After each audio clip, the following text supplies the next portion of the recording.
I'm Corrine, I'm 19 years old, and in 2015 I was diagnosed with aplastic anemia.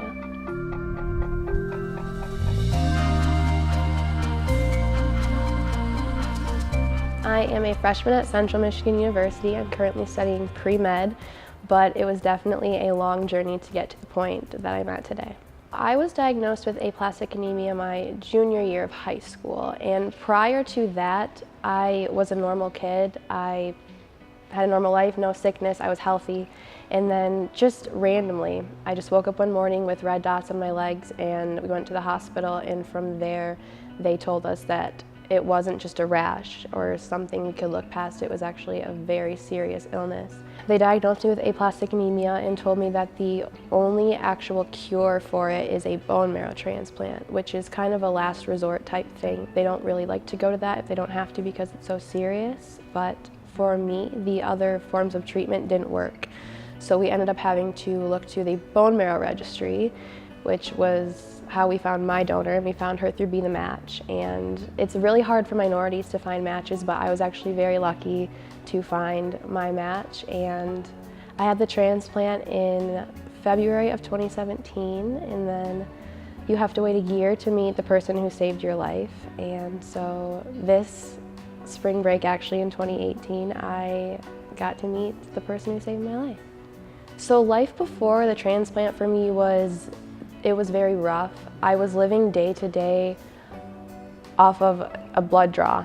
You know, I would go to the hospital and I'd have a blood draw and I'd get the results back in 20 minutes, and if my counts were off, I would have to drive 2 hours to get a transfusion, and I was doing that multiple times a week, just bruised from all the IVs and everything. It was very hard to live, and your immune system is so weak too. I couldn't go to school, I couldn't go out, I was kind of just stuck in a bubble. I've seen many searching for answers far and wide, but I know that we're all searching for answers.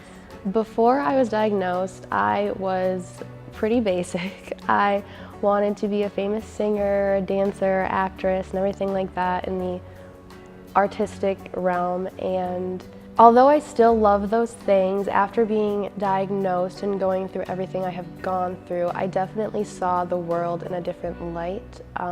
Before being sick, the materialistic things of life made me happy. And then seeing kids who maybe one day the happiest thing that they get is to leave their hospital room, and they're okay with that. They're happy about that. And it just made me realize that there are so many people in the world who need help, and so many people who need to help them.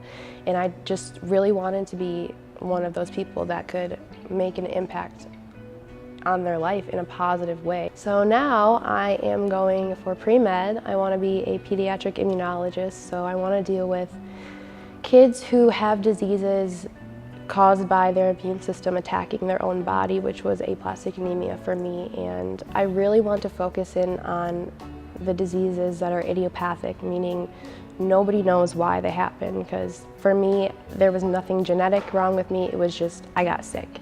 And that's really hard to deal with and accept, and so I really want to figure out why that happens for people like me and other kids too.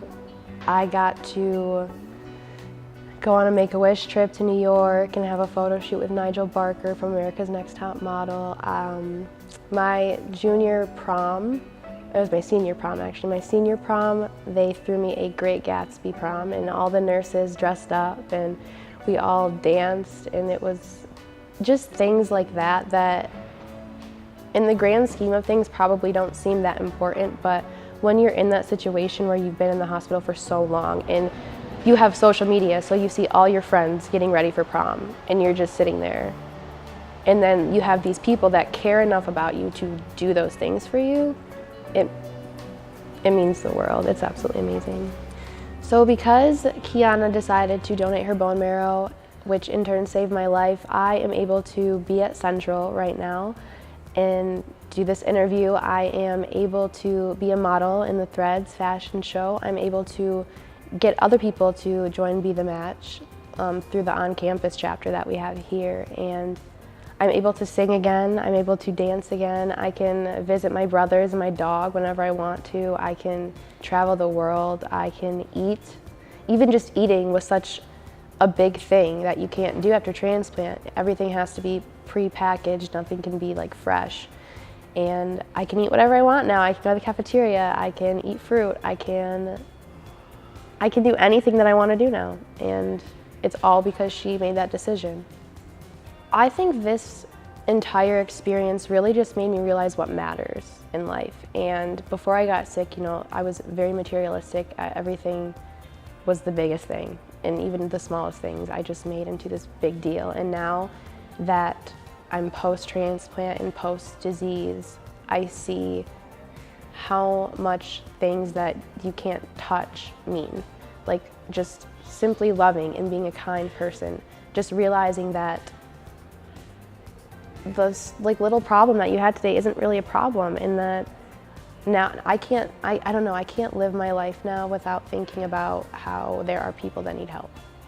And I think if everybody kind of adopted that mentality and just thinking like, not necessarily like I need to go save them or I need to be the one that saves them, but just having the desire to want to help people and want to better other people and wishing the best for people, I think that goes such a long way.